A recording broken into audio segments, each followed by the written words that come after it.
This conference will now be recorded.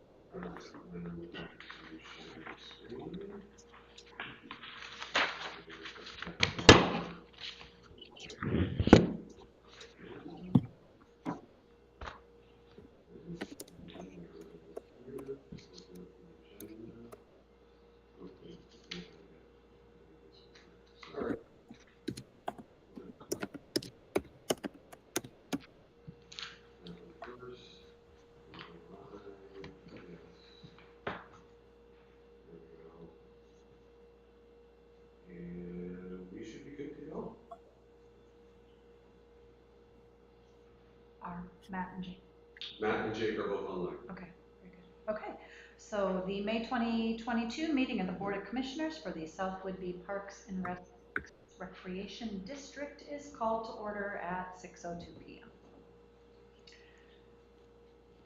Okay. All right, is there anyone for public comment? I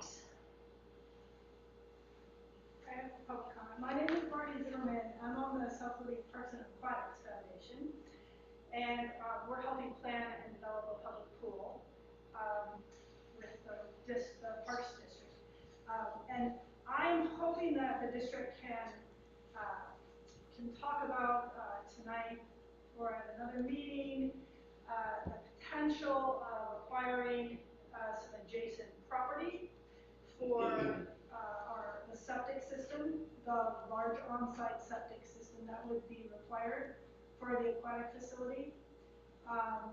There is a chance that adjacent land has very good soils and could decrease the cost of building and maintaining a loss for the large on-site septic system.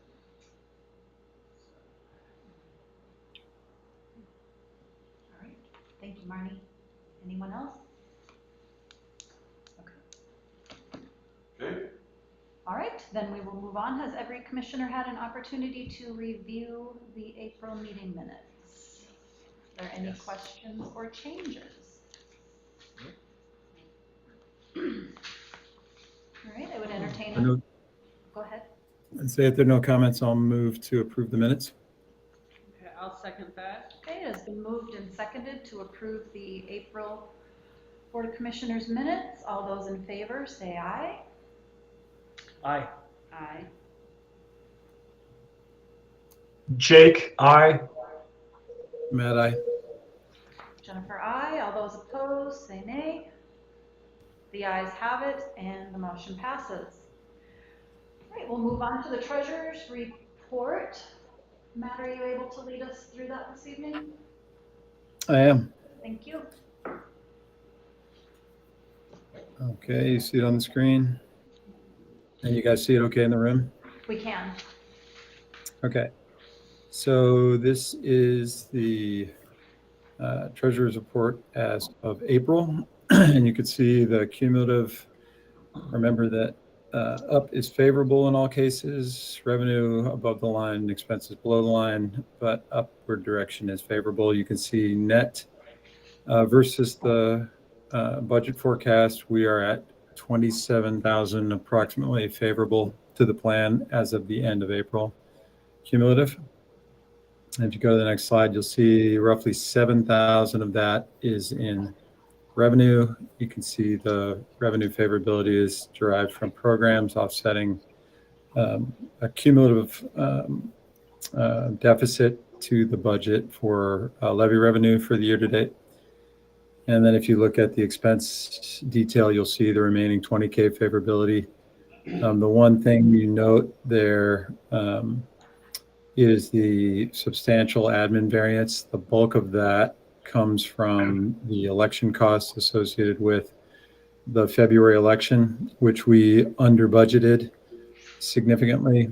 The total cost for February was roughly $32,000, and we had budgeted, roughly 10% of that. So we've now adjusted to the new election cost reality post-COVID, and adjust our budget adjustments will reflect that going forward. You can see, including that, we've still got $1,000 in expense favorability year to date. The other thing to note on the expense side is something we discovered in putting together the May report, and that was that we inadvertently went back to the way we were accounting for salaries in maintenance and programs back in 2021 before we changed our reporting approach. So we had, in the past, if you remember, we used to consolidate and report all of those salaries under the admin expense item. And for a couple of months, we inadvertently went back to accounting for them that way. We have now corrected that, and this report reflects that correction to put those salaries back into the department budget line items for expense. There was never a difference in the total. The total was correct in both of those months. Just the buckets that they were in were the way we used to do it back early 2021 and before that. So just note that for if you're looking back at a past treasurer's report for those past 2 months, you'll see that incorrectly stated. And then the last slide will show the fund balances, and you can see that we're on plan as of the end of April on the fund balances. Any questions on the reporting issue or on election costs or anything else from the budget report? No, but I want to thank you, Matt and Carrie, for getting the reports out and sharing with them as they became available. It was really helpful to have that in advance. So I know it takes a lot. Thank you very much. No, thank you for the suggestion. That was a good process improvement. It tested Carrie and I, but we got it done. Yeah, I think Carrie's probably smiling at that. Yeah, I think the bigger issue is not Carrie or Matt, it's getting the information from the county, because the county is our treasurer. So we're really dependent upon when they get us that information, and I think this month it was pretty late. It's about, 3 days So. late, very short staffed up there. Yeah, so thanks to Carrie for that. That was heavy lifting on her part, and finding the error and fixing it. That's greatly appreciated. So if that's a wrap on the treasury report, we can move on to the vouchers. Yeah, hold on a second.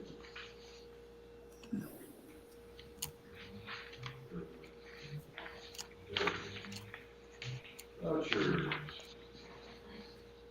So changes. Gotta go up. I already went down. We had our payroll, so payroll taxes came out. So payroll came out after these were submitted on Friday.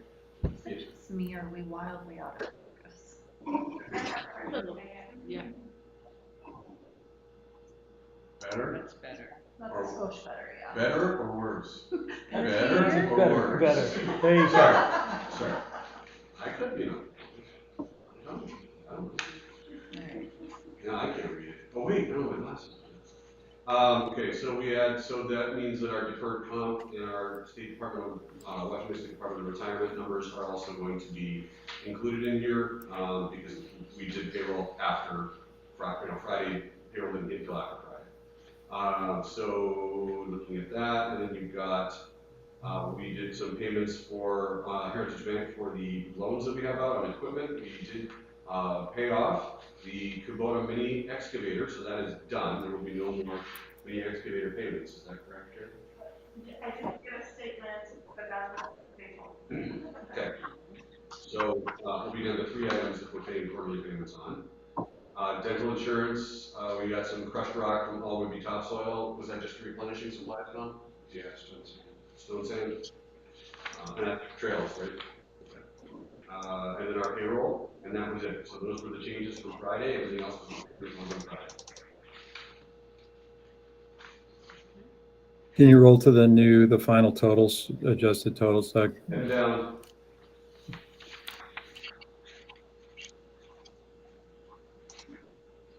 Thank you.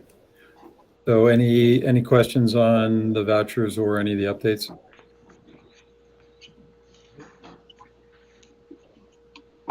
Okay, if none, then I'll make a motion to approve the vouchers for $70,032 and 66 cents. I'll second that motion.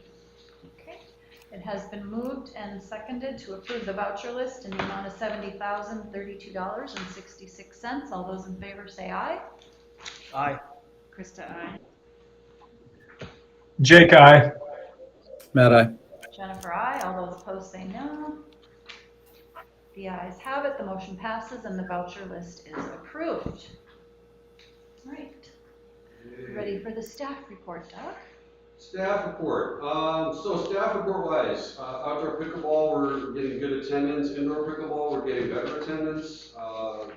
We have been out there a couple of times with contractor looking at costs for the artificial turf field, and then talking to them about pickleball courts because both of them said, "Oh, we do pickleball courts." So we're getting numbers on all of those. But yesterday we were out there with the contractor, and there was people out there on the asphalt courts knocking that pickleball back and forth. So they're getting used even when they're not in session.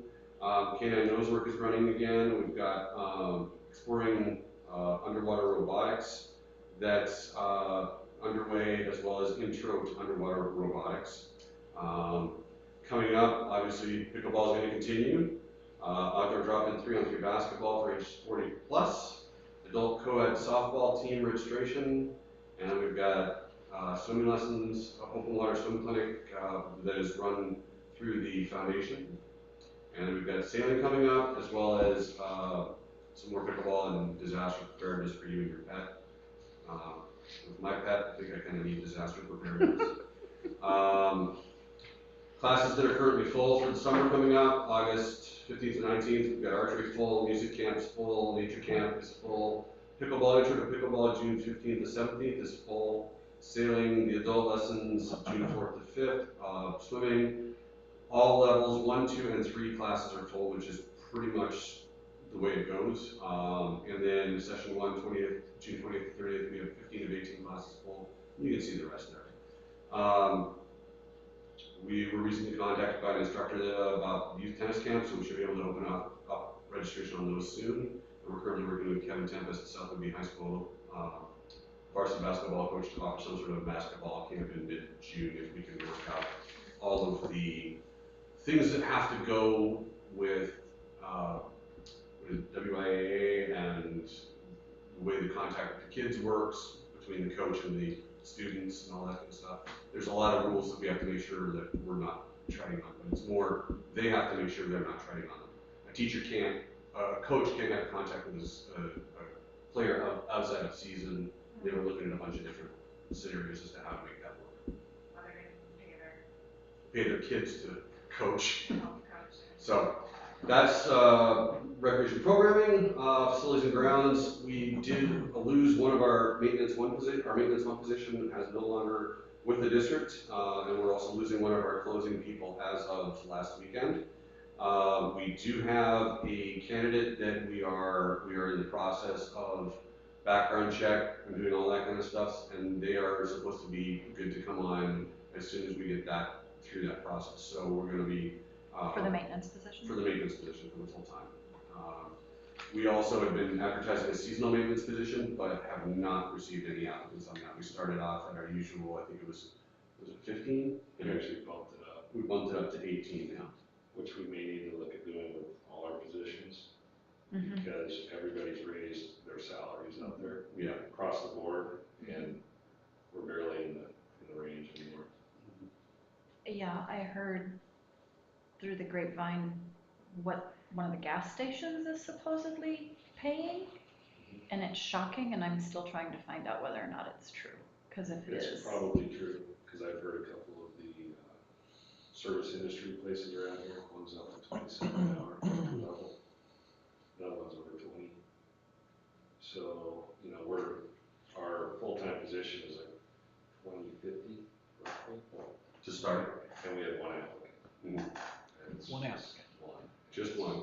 It's just Good it's kid, absolutely but just crazy one. trying to find people right now.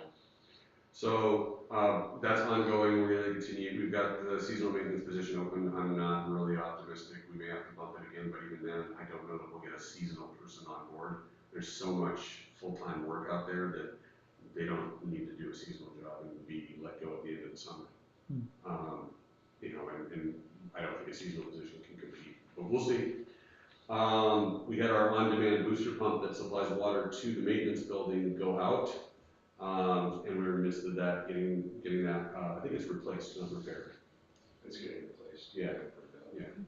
And other than that, Tom and Austin now are pretty much on mowers out there all the time, trying to dodge the rain and keep the place up as best we can. Working with the committees, this past month I completed all 7 grant applications. Huge thank you to the committees. Couldn't have got it done without them.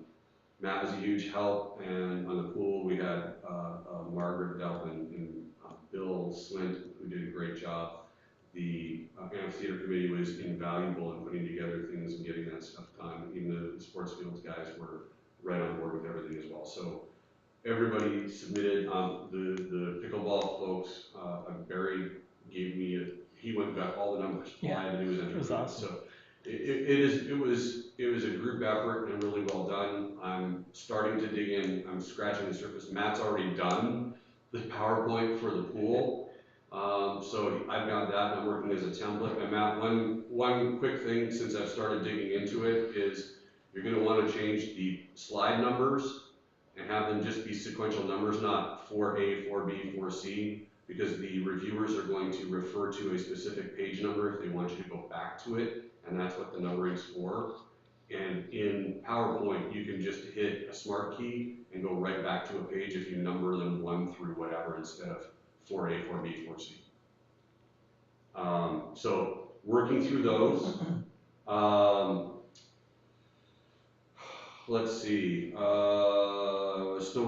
Freeland Hall, I reached out to the county for the additional information on the situation in relationship with the Lone Star Activity Club. Told them that since the story broke in the newspaper, our board felt we should discuss things further before proceeding with anything on the property. I do have an agenda item to look at that, and we'll make my recommendation there, but my recommendation is basically to leave that to those 2 entities to work that out before we stick our nose in any further. We're also working with King Water and Dado to try and get our small water system management plan approved by the Ecology and the West State Health Department. Still a couple of items that Ecology needs from our water testing prior to approval, and I'm working to get those done and reported to them. The other thing that we're going to need to do is we have well number 3 will need to be decommissioned, so I'm looking into what we need to do to make that happen. So those are the items that are on my punch list right now in the midst of writing. I'm not down to 5. Well, now 4. I have to write 5 because Matt wrote 1. There's 7 and there's 2 that aren't. So yeah, 5 have to be written. I've got to look at all the PowerPoints and make sure they're all good. But that's my current focus right now because those have to be done by June 6th, I believe. When we and that whole week, I will be unreachable and busy most of the day because I'm going to be reviewing all the local parks technical review stuff all day. 5 days that week. So that June 6th, I believe it is week, I will be probably working from home. I may even go to my other house so I can mow the lawn over there. And see some sun. And see some sunshine and get out of people's hair for a week. Yes. Question: why does well number 3 need to be decommissioned? Well, so I don't have a good answer on that. It is a well we do not use. Okay. It is the old well that serviced the building, the temporary building we had over here, correct? And so we need to decommission that so that it is no longer on our list of wells. Okay. And then our small water system management plan it's one of the little punch list items Ecology wants done so that that's not an ecology risk. It's done. It's decommissioned. And is that something that we have to hire someone to do, or? That's what I'm trying to find out. I've got to call into Davido on it right now, and I'm waiting to hear back. Is that wellhead's right where the actual aquatic center would be, correct? Correct. Yeah. So we're going to want to decommission it anyways, and I believe we will have to do some sort of full-on fill-in of something in an appropriate manner, and that will probably require some sort of contract. It's a very shallow well. It didn't produce very much water at all. And there's a small storage tank in the ground right behind it. So then the only other upcoming things we have is we do have our board meeting tonight. We've got a grant application technical review presentations that I will be reviewing, and I'll be having, I think, Matt, you volunteered to do the presentations. Yep. But I'll also talk to each of the committees and see if there's anybody on the committees that would like to sit in on those. They are all done virtually, so they can be sitting in their house doing a Zoom presentation. So those are the week of, all of those are, I believe, are in the week of June 6th to June 10th. I have not got our schedule yet. They are going to try and put, if we've got, 2 applications in the same grant program, they're going to try and put them back to back so that we can do them boom, boom, boom, and not have to be there all day or wait 3 different times to come in. So we'll see how that works out. Okay, so Matt's presenting all 7 grants? Matt had said he was open to doing that. I haven't talked to him about that, but I also don't know his schedule. I'm going to look at, I would like to get some of the people that are on the committees involved in presentations as well, because they can speak from their point of view on the need and what they can answer questions based on that. And it'd be a good experience for all of them. Is this like during the day? During the day, work yes. day? 9 to 5. And virtual, right? And it's virtual. Yeah, and Jen, the last time, we had 3 people kind of in the presentation, and there's only depends on the program, but it's roughly 12 minutes to talk, and about somewhere around 18 slides. So we did a little bit of kind of bouncing around, and I think that's pretty effective. So I think that's the ideal scenario, is if we have, like, for pickleball, if we have, say it's me or Eric and Barry maybe and Doug, or some combination there, and we kind of bounce back and forth a little bit without being too distracting that way. I think that flowed the smoothest. So something like that. Yeah, and if I remember right, it's 12 minutes total, including time for questions from the board back. So it is quick. They don't give you a ton of time. I want to double check the timeline, because per grant it's all different. Yeah, no, I think it's 12 talking plus 8 question and answer. Wow, that seems longer than I remember, but that could be. Yeah, and there's some that are 15 total. I think it's 10 and 5, but I think the LWCF is 12 and 8. But we can check. I think we should, yeah, well, we definitely want to check before we go into technical review, because we don't want to get. Right. I think we have 18 minutes, 20 minutes, and we're only getting, 10. So that's coming up, and then what I wanted to look at doing next month, we've done this in the past. I think June's a good month for us to do this. We do budgetary season, and I'll have an agenda item on this, but I'd like to have a workshop. We go out as a board with Tom, go around and what's been good, we make some priorities and budget period. Is there something we should be targeting next year? So that's kind of on my agenda, and that would probably be prior to our board meeting. Hoping to do that at 5 if we can get everybody there, but if not, maybe 5:30, and then we start at 6:30 with our regular meeting and do something like that. So, any questions on that staff report? For those presentations, and I've asked you this a little bit, but would it be helpful, since now I know the time frame, visual presentations, like I brought up representing the school district and bringing photos forth, or action photos or descriptions or narratives of how this is going to benefit the educational community as well. I'm willing and ready to do that, but I don't quite know if that's needed. What is good? The time frame is so limited. Some good graphics are always a good thing. To be on the slides, we want graphic representations of when we're doing the sports field. Here's what the field looks like when it's in December and it's been used and it's beat. Loading daylights are beat out. Okay. Here's what it would look like if we had an artificial turf field, and having those visuals really helps. What is good to be able to attach is to say we've got letters of support, and we just pop the letters up there. What I was going to suggest, maybe you want to do, if you want to do for the PE, all the PE staff at the schools, and say we support the idea of pickleball courts. Please write one letter that they can all sign on, and then you get that to us, and we go. We've got letters not only from the school district, we've got a letter from the all the PE teachers in the school district. We've got a letter from the amphitheater, all the arts and dramatics and theater teachers in the school district. Those kinds of things would be really helpful to have. Yep, can definitely do that. So visuals of like, we have literally sometimes 50 kids playing pickleball. Mm-hmm. A picture of that symbolizes this is a need. This is something right. people will use. And even better for us to include in there, especially for the pickleball stuff, is how many kids you have. Like I put in the application that the local school district does a unit on pickleball, and all the teachers do that in the school. So those kids have nowhere to play outside of school other than the asphalt courts that we put in that are temporary. This would give them another place to play, multi-generational. So information on stats, like we have 50 kids in 6 different classes going through this program, and they're all playing pickleball, and they all love it.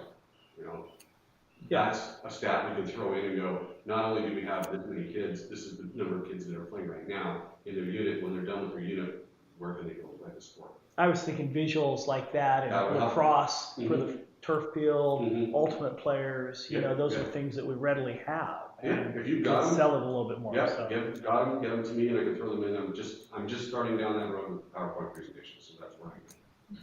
Any other questions? Yeah, and Eric, if you had those, like any of those numbers, like participation numbers for the school and any of those programs, and if you put if you put the images in a PowerPoint slide, and then you stuck that detail in the notes on the slide and shared that to Doug, I think that would give us enough to be able to incorporate the details that you have in there into the talking points for the slide. I think that would be fantastic. Yep, will do. Okay. The only other thing on that, and actually no, never mind. Go ahead, Matt. I'll do that later. I was just going to say, Jen, back to your point on the presentation, the other thing that we were offered last week, I think it was last week, Doug, the RCO. So we learned 2 things. As Doug said, they jump into the technical review before you even get to the application deadline. So they were asking questions, a week before the thing was due, because we were starting to populate the applications with data. So they've already come back and asked questions. So technical review is happening, and they're asking us questions about it. We got this question about the amphitheater a couple days ago. And then what they offered was a chance to test their online presentation system and access and slide sharing and all that kind of thing. And so Doug and I jumped on a call with a bunch of other grant applicants on, I can't remember what day it was, but earlier this week, I think, maybe the end of last week, and tested the system, worked through a few bugs. So they've been very helpful, and they're going to continue to be helpful. I think they're going to try to make it as easy as possible for us to present. So we've gotten a good chance to make sure that the logistics are going to go smoothly, no matter how the other things go. We're going to be able to present smoothly without any hiccups or delays or anything to throw us off. So. Good. All right. Thank you. All right. Anything else on the staff report?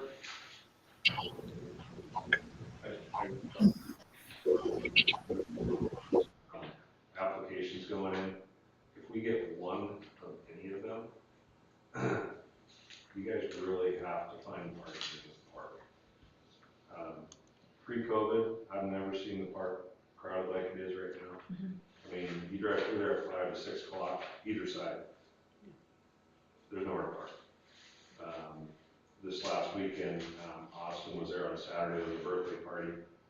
He said that the only busier day he's ever seen was Children's Day. There was nowhere to park. We are like completely out of parking. So we're gonna have to, like, going into this budget season, we've got to come up with parking somewhere because our fields are maxed. I went over to the sports complex before I came here. Fields are fairly full, but there's nowhere to park. Well, we do have.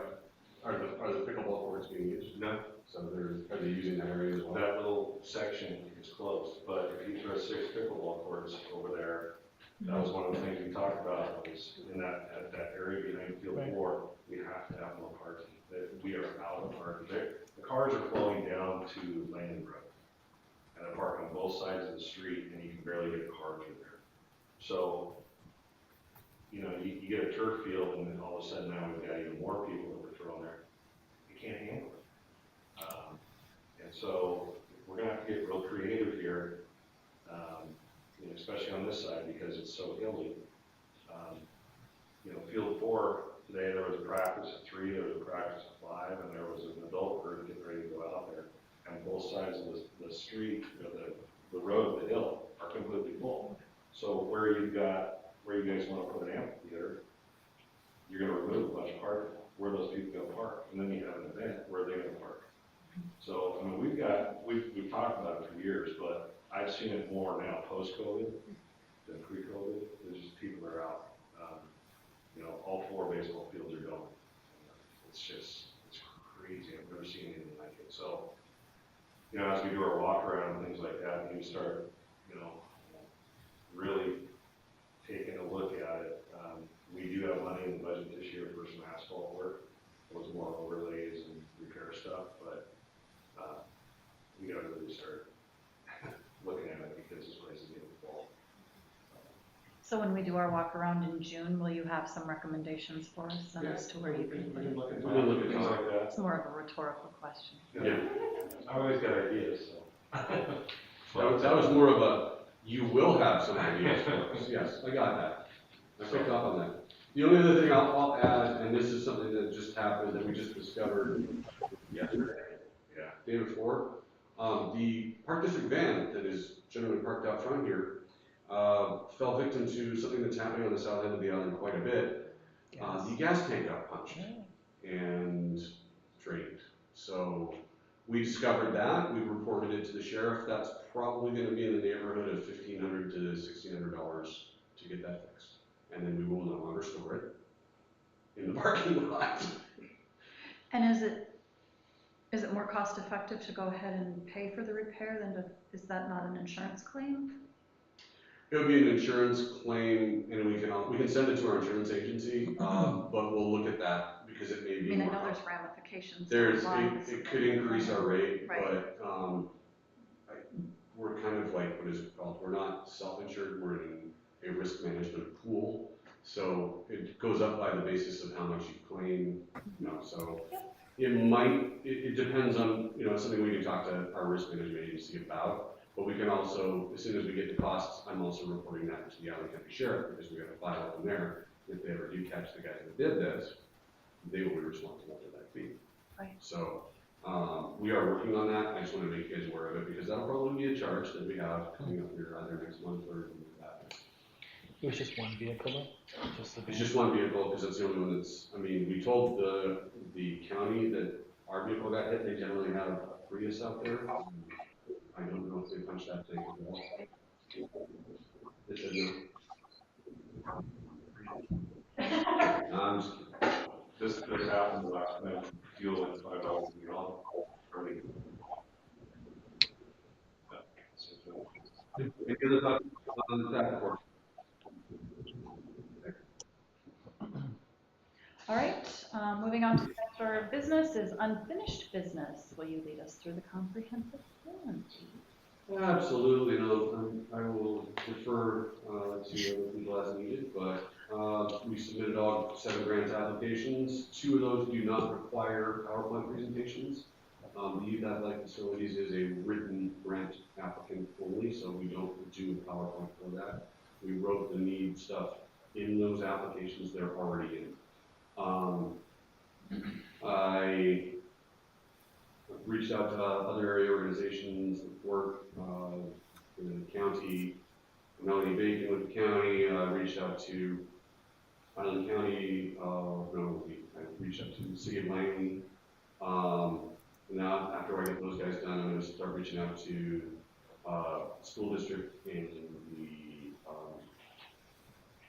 chambers of commerce and all those places to try to get letters of support for all of these. I did present on Monday night to the City of Langley Council, and I was able to get, not in my hand yet, but approved 3 letters of support, 1 for each of the projects we don't already have a resolution on. We do have a resolution from them in support of the swimming pool already. So they only had questions on the artificial turf field, and the first one was on, don't those cause cancer, or the rubber-filled ones causing cancer? And I said, well, first of all, the infill we are looking at right now is either a ground up olive pit fill, so organic material, virgin cork, organic material. But should we go with rubber, there have been no studies, and this is one of the, when we talked to the guys on Monday, it is one of the most studied substances on the face of the planet, and there's been no study that has been able to provide a causal link between that rubber and cancer. So, Don't we have professional sports fields?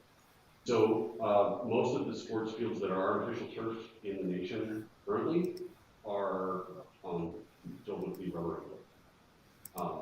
Now, that's a question, and down the road, if we were going to decide to go that way, I think there's some steps we should take.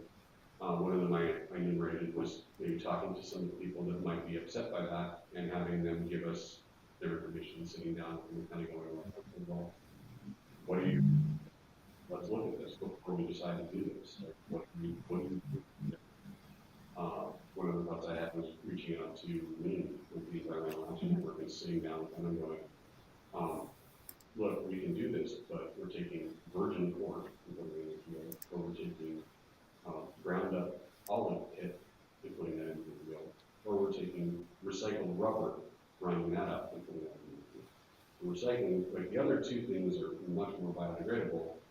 It's a use for something that we then don't put in a landfill. So what do you want us? And there's no causal link. If you find, if somebody comes to me with a study tomorrow and says, hey, it's proven it causes cancer, I'm all about it. Let's not do it. But as of right now, I have not had any of those brought to my attention, and I sit on committees for WRPA that would get that information to the legislative bodies, and we haven't gotten anything.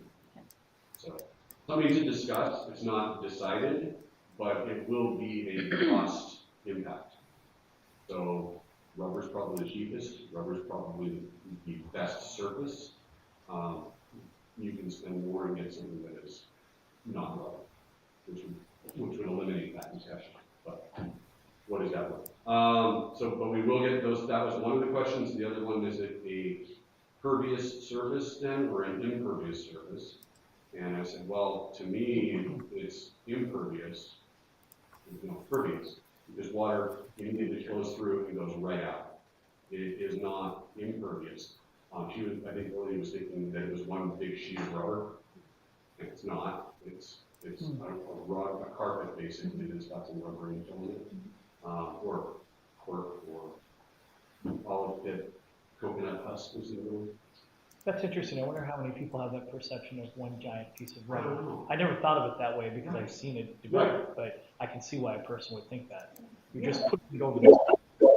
Yeah, so those were the two questions I got, but after I answered them, they were like, okay, great, and it was a unanimous vote to approve 3 separate letters, so we're reaching out to Mayor Chaplin, I believe it is, Scott Chaplin, and he was back to us so we can include them in our presentations. They did ask for a quick update on the pool, so I gave them that as well. Joint pool committee has been established with Eric and Matt from our board and Marty Zimmerman and Rich Bachdalupi from the foundation board.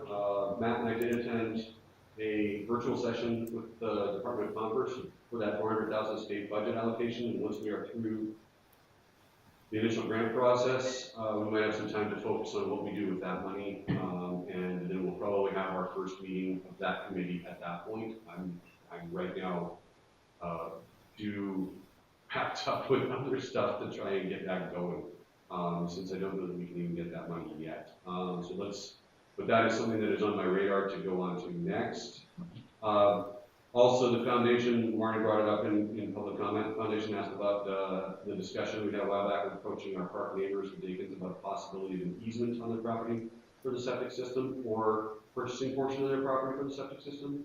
I have forwarded this to Eric and Matt, as chair of the pool committee on the board, but we should probably talk about a specific aspect of who's going to contact them, how are they going to contact them, what are they asking for, and just kind of sit down and see if we can get that put together. My thought was to keep it to the two people that are on the pool joint pool committee, which would be Eric and Matt, and maybe having one of them reach out to the family. This is just this. I know there's other items that are on that large on-site septic system kind of thing we have to get data on and such. This is a specific thing that the board needs to do to reach out to the Davids. So my recommendation would be, I mean, Matt's doing a bunch of the other stuff, maybe Eric reach out to them. Yeah, can I ask a quick question about, I mean, Marty, maybe you can answer this as well. How do we know that that property has more percolability than, do we know that for sure, or? Jennifer has looked into it a little bit.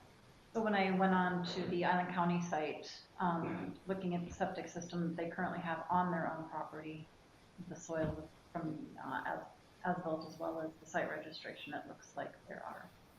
So that's decent based on soils what there. they have in their own septic system on the property, but that may have been there for many, many moons, not. Well, they had, Eric, they had and Marty, I think you probably have that file. There was. In terms of. So let me throw the ball into the guy who's been here for 24 years, and he might have more information. There's a pit dug almost directly across from the concession stand building that is almost a spring. He used to water his garden with that. So there's underground water. There is water table issues potentially there, depending on where you're thinking.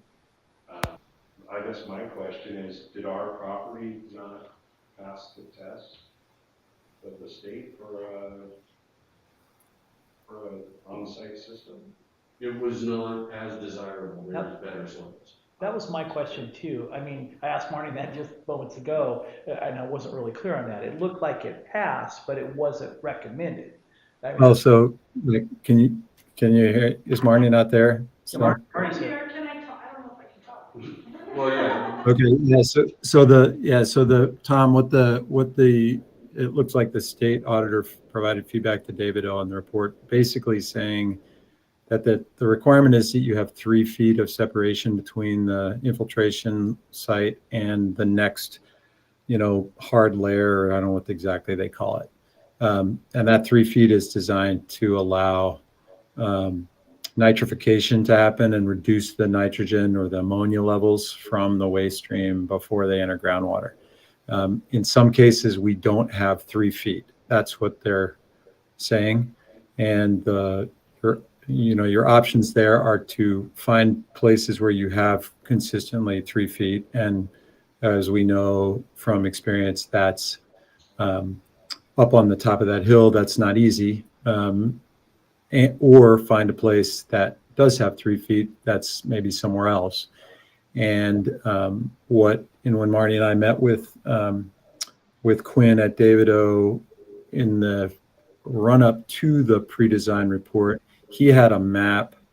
I can't remember what it was called, but he had a map of soils, or of a geological map of that part of the island covering our park and Max Walton, kind of the Max Walton Road corridor. And Quinn at David O indicated that it was more likely that there were good soils in that area, where you're talking about, Tom, between there and the road, in that channel, understanding that we know there's a wet area now that runs, the Max Walton Creek runs down there, like you're talking about. But he believed that there was a decent likelihood that between there and Max Walton Road, most of that being on the neighbor's property, that there were the best soils that we had the best soils if you draw a big rectangle around the park, including that property, that those were the best soils that we had, the best chance to get that 3 feet of separation. So, and then what the feedback or what David O said based on, and this is just snippets of what they gave us, or gave the foundation and Marnie, was that your other option, if you don't have that 3 feet everywhere in your drain area, is that you add a treatment component in the outflow, so that by the time it gets to the area, to the drain fields, it's been reduced in nitrogen concentration. I think it didn't specifically say that, but in reading the State Department of Health reporting on this kind of thing, it looks like it's just a requirement that you lower nitrogen, lower ammonia and ammonium concentrations on the way out if you don't have that 3 feet. So if the property owner is amenable and we can do what Jen had done, the background evaluation to determine what we would need to do. And Jen, remind me, but you called it a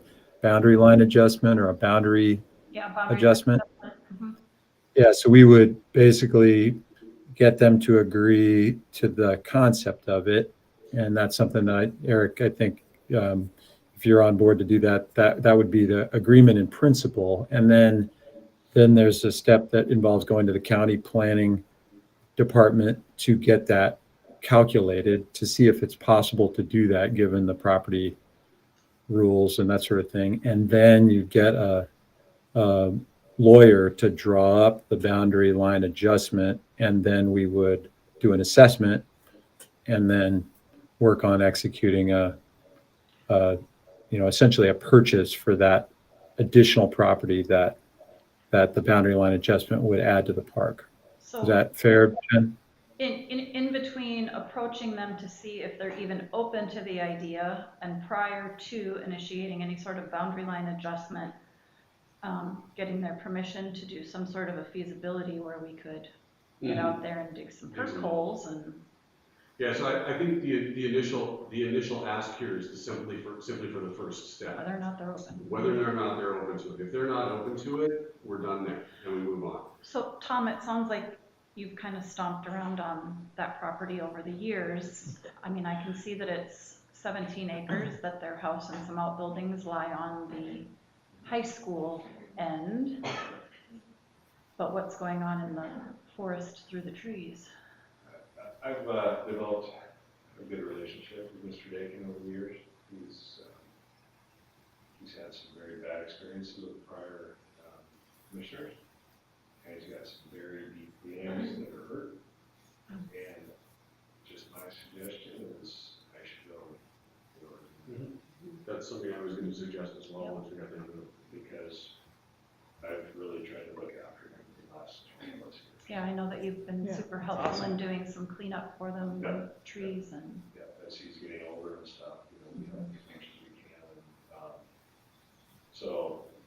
Tom's been extremely good about that, and I've been very on board with him. He'll come in and say, "Oh, Mr. Dakin has a tree down and do something." Very helpful. I mean, just just be a good neighbor and help him out. We've got equipment that can do it, and this is a man that shouldn't be out there, trying to drag stuff out all by himself. He's got some equipment, but his health is really fading, and his wife, I don't know if his wife is still at home, but he doesn't control that. And so it's been tough to connect with him the last 2 years. It's been good. But anyway, I mean, I'm up now offering to go with her and So I have two questions about that. One, like Tom mentioned in the spring, and I think I know what you're talking about, where the water's just constantly coming out there. He actually dug a big hole with a tractor, and he had a pipe going down there with a little thing, and that's how he would feed his garden for years. And so literally, it's right on the other side of our property, and there's water year-round in that hole. I was just questioning whether, thinking about that, 17 acres, the acquisition might not be part of, by the time you're done, you don't know really if any of that is going to do the job, because of what you said. And what is the cost of that versus what we're talking about in terms of treatment? If the treatment, are we ballooning the cost trying to acquire property as opposed to a treatment? I don't know. So let me put it to you this way: if that property ever became available, I think the park district would be extremely interested in it regardless. Sure, So, I get that. It is an attractive property to add to the park. It is not something that we would, if they ever came to us and said, "Hey, we're looking to sell. Would you guys be interested?" We would never say no. We would say, "Let's see if we can make it work." I think in my mind, what our initial step, and I don't want to get too off down into another rabbit hole on this, because the initial step is really what we're looking at. We need to know if there's even a possibility. Sure. And if there's a possibility, then we start talking about, okay, great, before we go to the step of boundary line adjustment, figuring out, negotiating the price, would you be amenable to us having us come in, dig some holes and check to see if it even works? Right. Because if it doesn't work, there's no point. And that might be a good way to start this and have this conversation. If they're not amenable to it, then it's done. But if we don't do that first step, we never know, and then we're just sitting here continuously in this delay loop where we're like, well, maybe we should ask them. Well, we should ask them. Well, no, let's just ask them and get that part done. Then we know that, okay, that's an option, and then we can do exactly what we said. So if we put in this treatment system, how much does that cost us? And how much is that property going to cost us? And does it make sense to do the property, or does it make sense to do the treatment system? So, all good questions, just not the question we're looking at. Sure. Yeah, and just as a rough gauge, and I didn't pull the, I did not pull the septic feasibility, but I just roughing out the numbers in my head here. We're talking about roughly 3.3 acres of surface area if the entire set of 4 drain fields were down there. Hey, Matt, is that a cleared, as they called it before, a septic meadow? Yeah. Like no trees? Yeah, yes. Man, that is going to be a huge, huge issue.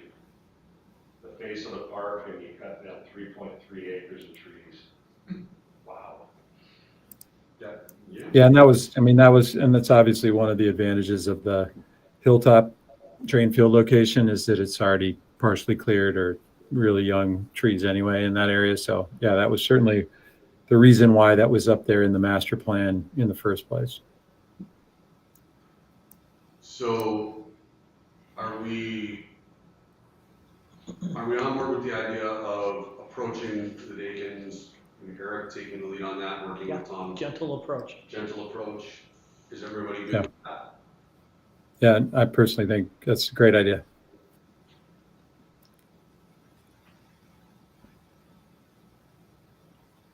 Tom, And I think, if is the width, do you know, Jen, from your look, what is the width of the property in feet, meaning Max Walton Road to our boundary line, roughly?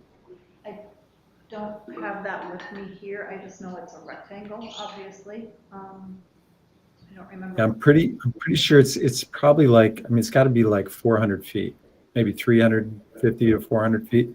Around 400 feet would be my guess. Yeah. Okay. So, because the width in terms of like tree removal, the width of that, then the narrow side of those drain field boxes is 100 to 130 feet. So you're not talking about going from edge to edge. You're talking about a strip, and you wouldn't be close to either edge probably anyway. So you're talking about a section in the middle that's 120 feet wide. Well, wouldn't it depend upon how many lats they have to put in? Yeah, say again. How long the runs are? Yeah, if you look in the feasibility, I think the drain fields are 120 by 300 or something, 250 each of them, and there's 4 of them.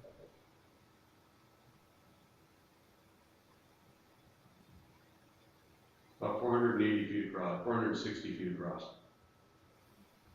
Yeah, so and what's the length of that from the end down to the cleared area down there? Does that say 482? It said 460. 462. 845 feet to the edge of the clearing. Yeah, so essentially it would be like a landing strip sized parcel down the middle of that. If what you're saying is right, Tom, and in the channel and in the like right on the boundary line is not a good area because of the running water that's underground there. Yeah. So Well, You know, most of our runoff also runs right down the property line, just inside the property line with our retention ponds and, so that, most of our water does funnel down that side as well.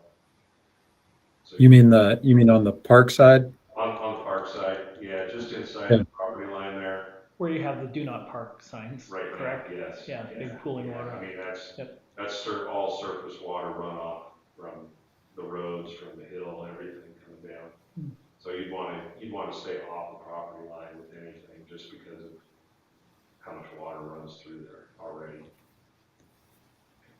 And it's probably a little bit higher elevation just inside in the tree line.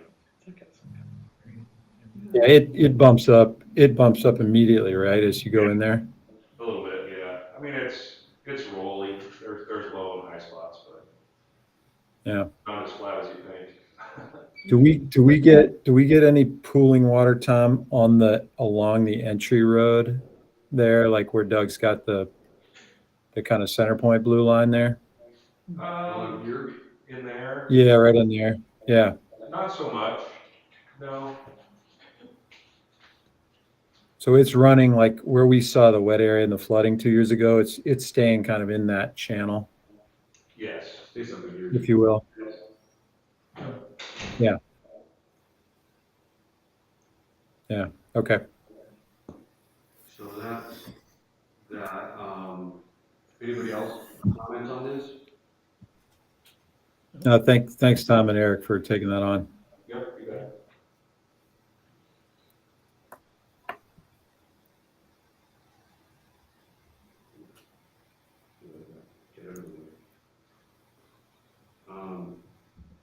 So then back to comprehensive plan.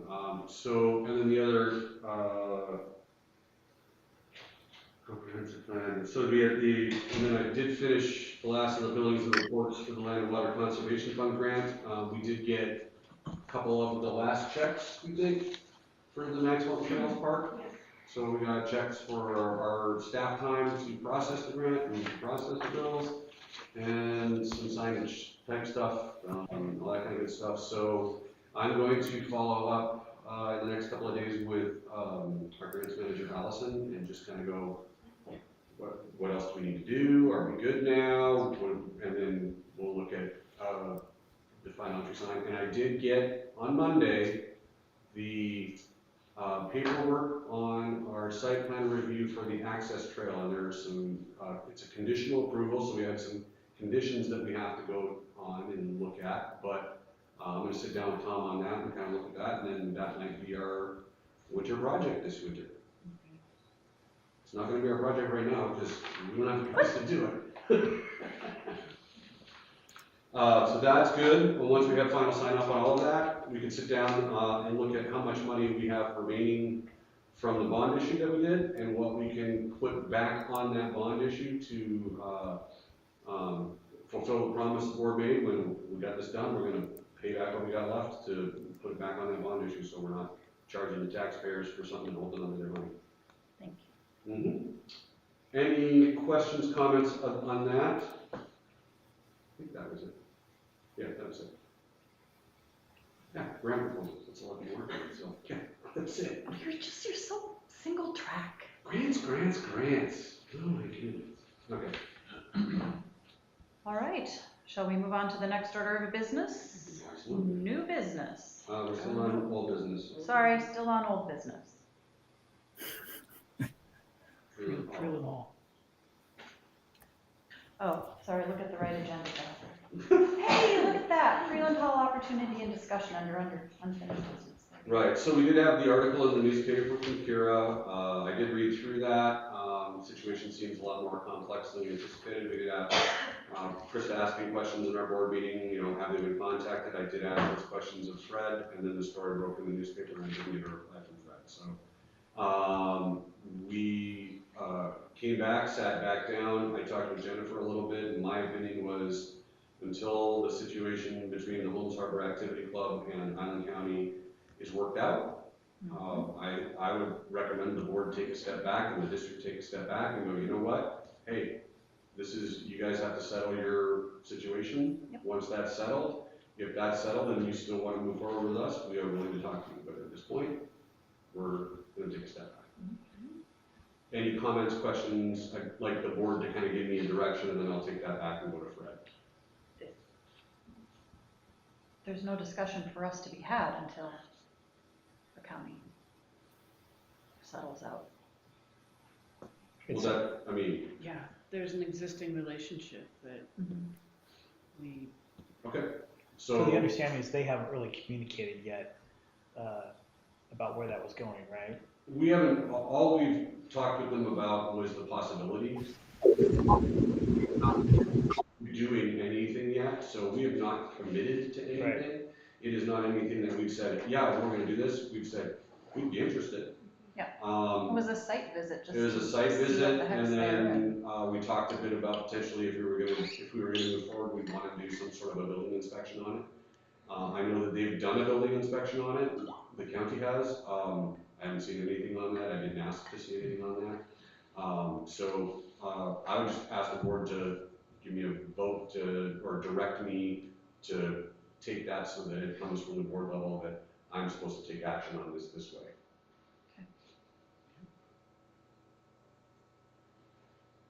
Jake? And Jen, have we had any conversations with the county? Jen? No. Doug has reached out to Fred, and we've not heard anything back, so I can only presume that Well, did ask me what we could do with that we to talk about. I will get back to Fred, but I need a board direction. My recommendation would be, that's my recommendation. But we don't have the full, We know there's still a discrepancy. That's what I'm looking for, is to step back until the situation between the two is resolved.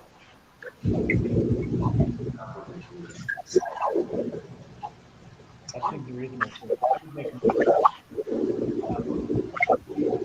pause discussion of all feedback and from Fred at the county and discussion that they end up having between the Holmes Harbor Club. that's a really long motion. That is a My long friend. motion. Would you like to take another Do you stab want me at to try that again? Yeah. Well, I would need to understand the process first. Yeah. And Eric, the audio dropped out for a second, so I didn't hear any of it. Okay. So I will make a motion that we put the discussion of Freeland Hall acquisition on hold until Island County and the Holmes, Island County and the Holmes Harbor Activity Club have resolved issues. How's that sound? It's fine to me. I will That's a lot to second write. that incredibly long motion. Want to encompass it all. It's why we record the meetings. Shall I wait for you, Carrie, or you want me to take a stab? What are you?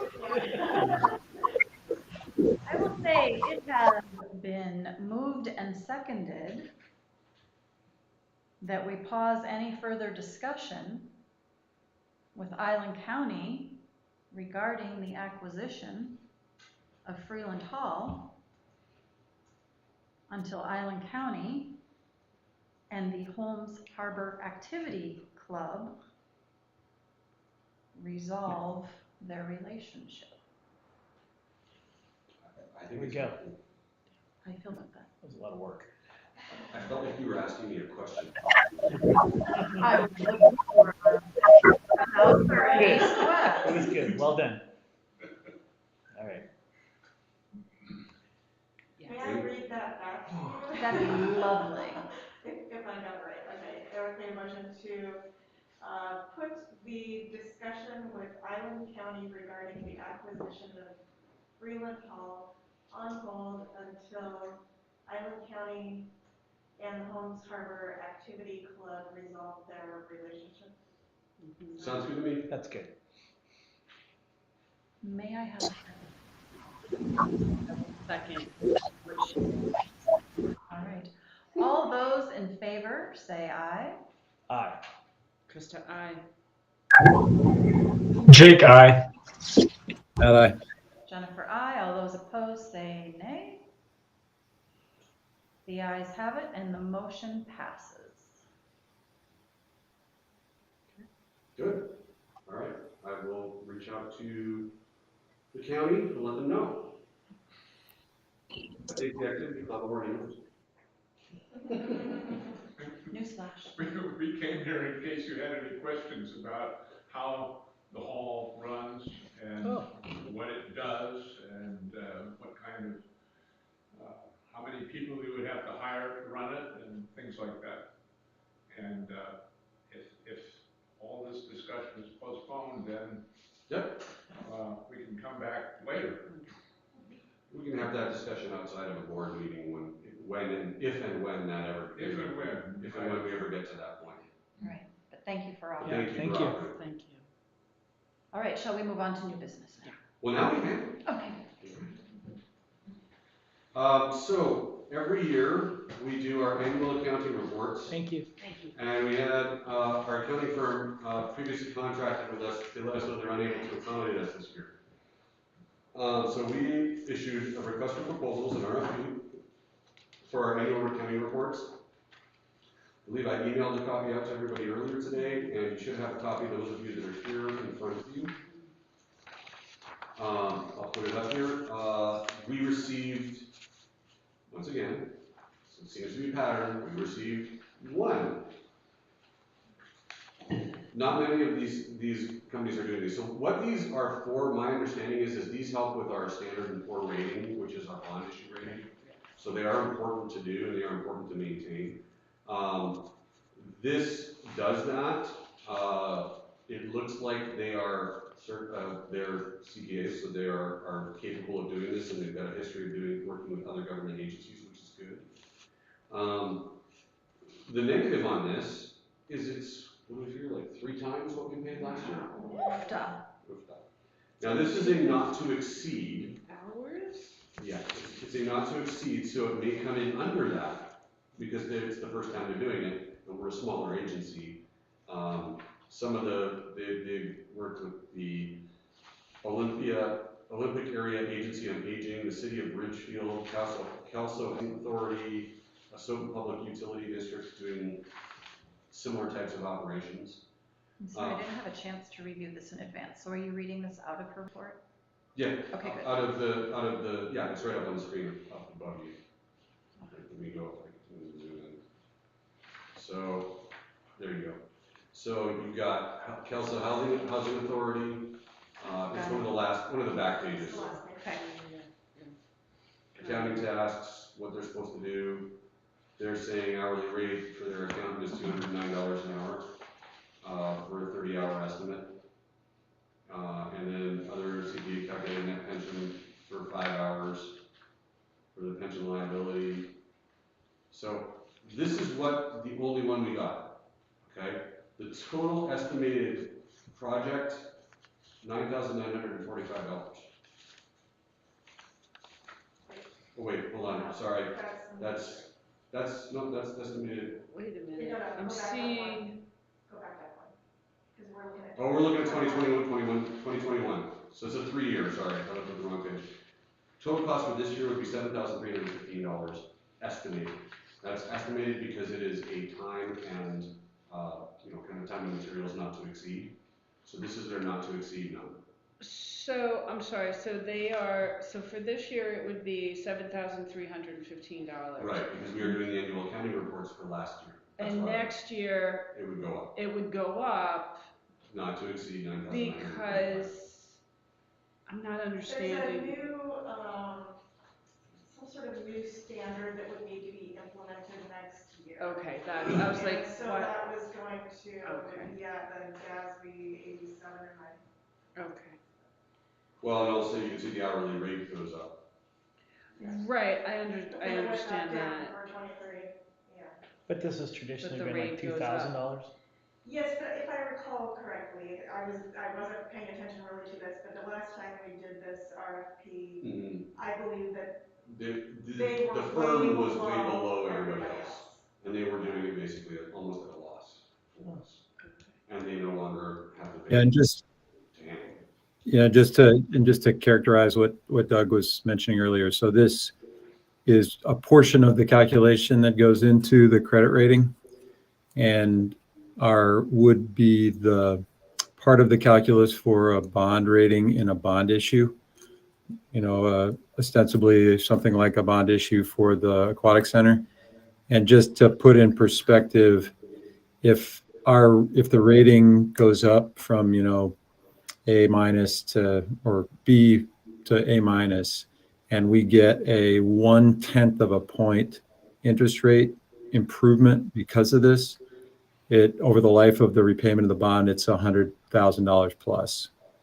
So in the grand scheme of things, having a thorough review and having the documentation to support, has potential benefits for us beyond just the management and governance, benefits in terms of that credit rating that would have a material impact on a loan repayment cost for the public. So there's two things the board could do here. The board could accept this or reject this and tell us to go reissue the RFP. What's our timeline? Timeline, we need to get this done this year. Basically, right? I'm not. I think before we consider, another online. I think sooner rather than later, but. If we delayed it and reissued it, I would estimate it would probably not come back until July, because we would want to try and reach out to these companies a little bit more in depth, give them a little more time to respond. We tried to get this done and get it in, and we did it. Carrie did her best, I did my best, but we sent it out to a list of 18 to 20 accounting agencies, and got one back. Wow. So it would mean probably. And so where do the list of accounting agencies, where is that list gleaned from? So what we do is we subscribe to MRSC rosters. So we have rosters for public projects and as well as rosters for professional services. So we go to their professional services rosters and we go accountants. We pull a list of the accountants on their roster and we send it to all of them. Additionally, we ask around. We ask around them. Right, so the accountants that are on that list are assumed to be people who have put themselves on that list They as are people wanting who to. put themselves. Okay. I'm just trying to determine in my own mind whether or not I've got any reach, but, so that's the list. Okay. I kind of just wonder about, not knowing about the fairness of RFPs and how the process and putting it out to bid again, and, what does that do to this company that it can? We have the right, when we state in the actual RFP, we have the right to reject all bids and rebid. We have the right to do that. I believe, I have to double check, but I believe the language is in there that we can choose to reissue this if we so choose. We are not required to accept. They might not apply again. Yeah, I feel like, well, what if we lose this one? Because they already showed their cards. Right. Do you mean reach locally? So we could, what could happen is we could reissue this, call a bunch of people, make a bunch more effort, and lose this one and not gain anybody else. So is there an expiration date on this, or you're saying that she could pull it back? When we deny it, we Okay. cancel it. So you either accept it or you reject it. There's no, you can't just like, okay, let's hold this one and see if we get more. Can't go fishing. No, that's the request for proposals is their opportunity to provide it. That's what makes the level playing field. They have no idea what anybody else is going to put in. So they're putting in their best effort. Or they're saying, Do we have to go off of that published list? no, we brought in other people as well. We've contacted a firm, Oak Harbor firm. Yeah, somebody in, there's Oak Harbor, Cookville, and, one that our previous Edwards Associates who had done it previously, one that he said you should check with these folks. So we can add to that list. We can subtract from that list if we've had a bad experience with somebody. We don't have to go by the list. It's just a resource for us and gives us access to people who have said, we'd be willing to do government. Now, those people might not want to do government work on Whidbey Island. because Do they physically have to come? to do the reports, they might have to come out here, but I don't know that they do. I think mostly things were sent, I believe, sent electronically, including, you know, Peggy would send our accounting system files to them. So I don't know that they need to be on site. I don't know that it's a requirement. It's not a requirement of the report, but they might want to come out and look at certain things. They might not want to work over the distance, but But the three you reached out to locally didn't get back to you either. I don't even know where this is. Yeah, I don't know where they're located off the top of my head. No, you said Oak you said Harbor and Oak Harbor and Cookville and- Cookville. That's what I read. No, I'm just reading yeah, this I'm one. not sure if these were. No, this one isn't. I looked at the address on it. Okay, yeah. She's not, she's in Yeah. Roseville. I was trying to figure out where that might be. Northwest 169. Yeah, I think one of them maybe did like the ports, maybe, or Cookville ports, something like that, but. So there was no response, or they said no, thank you? There was mostly no response. I received 2 responses in my, when I put it out there, I said, you know, if you think you're gonna do it, Let us know. let us know. 2 people replied, and only one of them is followed through. Did you ever That see? was one we were emailing back and forth with, Right. You could ask me questions, we can answer them. yeah. Okay, so really it's a question, I mean, budgeting wise going forward, the Edwards and Associates was so much lower than everybody else, like in the past, that How much was Edwards and Associates? between 2,000 and 3,000. So one thing that I wasn't doing it, so I don't know everything, but I looked at the bill and, at the bottom of the bill, it didn't call out how many hours they put in. At the bottom of the bill, I saw a notation of, 0 to 30, 31 to whatever. So it looked like hours perhaps broken down, and so 0 to 30 was 2,000. So it looked to me like it was About 30. under 30 hours, hours. under 30 hours, if I'm reading that correctly. And which is what they estimated They're as estimating. well, was 30. So I don't know. But this is if it will takes not- less. Will not Right. exceed 30. Right, Right. so I don't know if it takes less, of course, working with a new person that may take them a while to,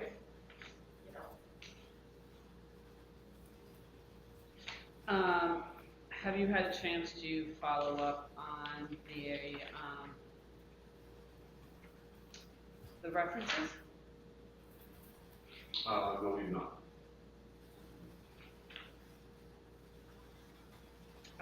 It'd be interesting to know. Yeah. I mean, what we could do is you could approve it pending reference checks, and we could go and do the reference checks, and that way we get good responses from these people. Just, did they come in, how close were they to their estimated time? And, just some, I understand the information is confidential, but I think some well-worded questions.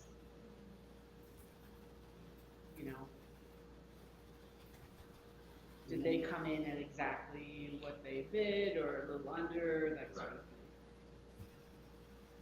Yeah, get some call there. 4 phone calls. Probably 2 or 3 more calls, and we don't get a call back. But what we could do is approve pending reference checks. If the reference checks don't check out, we can then just come back to you and reissue.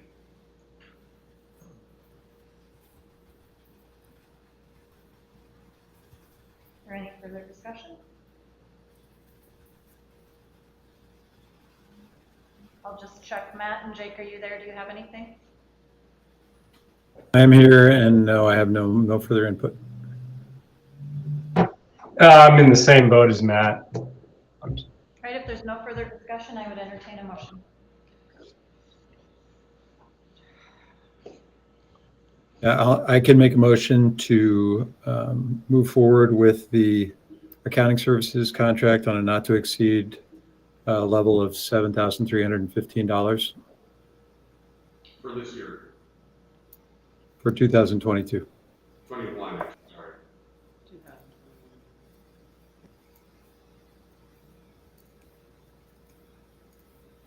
Did you want to qualify that with the the reference checks. Sorry, I didn't hear that. It would be for 2021, Matt, and I was asking if you wanted to qualify that with pending reference checks. Okay, I'll amend my motion to say 2022 work for 2021 financials, pending reference checks. So the agreement is for more than Right, we have the option to opt out. Do we? Well, the contract isn't written yet, so yes, the option will be. Okay. And I'm sorry, just to ask one more question. When was the last one? Has it been done every year? Yes. It has. the financial Yeah. compilation or the part, okay. Yeah, the financial compilation will be done.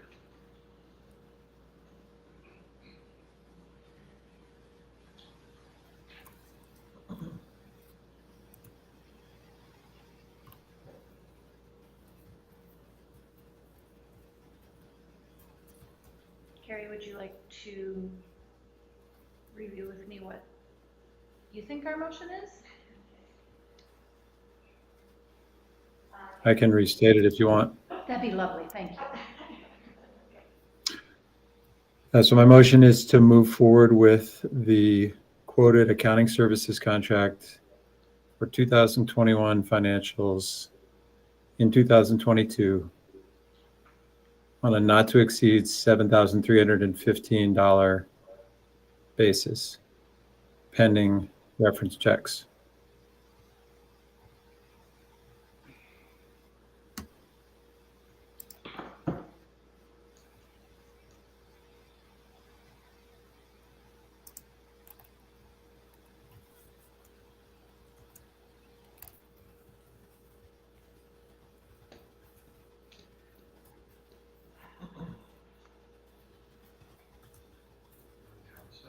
No. Didn't think so.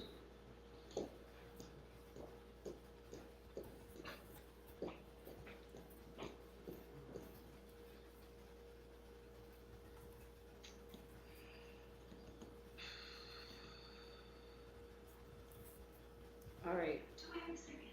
I'll second the motion. All right, it has been moved and seconded to move forward with the quoted accounting services contract not to exceed $7,315 for the 2021 financials, pending reference checks. Okay. All those in favor say aye. Aye. Krista, aye.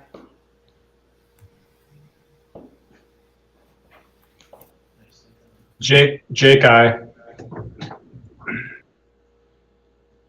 Aye. Jennifer, aye. All those opposed say nay. The ayes have it and the motion passes. Thank you. And the final item, I just wanted to check with everybody here, since we were all here, about the idea of doing the, heading into the budget season, like to have a facility tour next month. Initially, my current plan is to have a 5 o'clock meeting that we would meet in the park and go around to different spots in the park, look at different things, talk about parking, options, things that we could think of, and then come back here for the meeting start at 6 p.m. Is everybody amenable to a 5 p.m. and then a 6 p.m.? Does that work? On Wednesday, June 15th. Mm-hmm. Wednesday, June 15th, yes. That works for me, Doug. Okay. So if I remember correctly, the last time we did this before a board meeting, an hour was not enough for us to make our rounds. I can make it 5 to 6:30, and then we can go from there for 5 to 6:30 and go. We will start our meeting after our workshop at approximately 6:30, and I'll make the meeting start time flexible. Or is anyone agreeable to backing it the other way to start at 4:30? We can do an hour, and then if you felt you needed more in a month or so, do another one. The earliest I could be here is 4:30. I can't get here any earlier than that, so that's. I can do 4:30.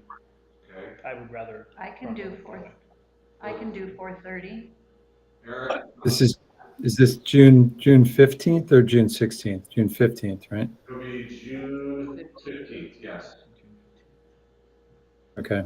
Yeah, 4:30 is probably the earliest I could possibly be there. Okay. Jake? Yeah, I can make 4:30 work with this much notice. Okay, so let's plan for 4:30 and we'll look at a meeting start time of 6 to 6:30, depending upon how long our tour takes. It's either that or somebody's going to pickles. Just saying. We gotta have food. Okay, that's all I have. I will start that. We'll look at a 4:30 workshop. I do need the vouchers signed. And since we do have 3 in attendance, Matt, you don't need to stop. We will be good. We've got enough signatures. Okay. Anything else before we shut things down? I'd just say the tour is a great idea. When we walked around earlier, that was really helpful. I mean, Tom's background and you guys able to be on the spot, I think means a lot. Did this many years ago. It's gonna be a day. All right, having no further discussion, the meeting is adjourned at 7:27. Thank you, guys. This conference is no longer being recorded. All right, thanks, everybody. Thanks, Matt. Thanks, Jake. Matt. Thanks, Jake. Just an FYI. See you guys. See you Yeah. again. Bye. See you guys next month. Yeah. I'm trying to get pricing on a piece of equipment that we've got in the budget this year. It's a slit seater for basically for overseating turf, that type of thing. I'm trying to get numbers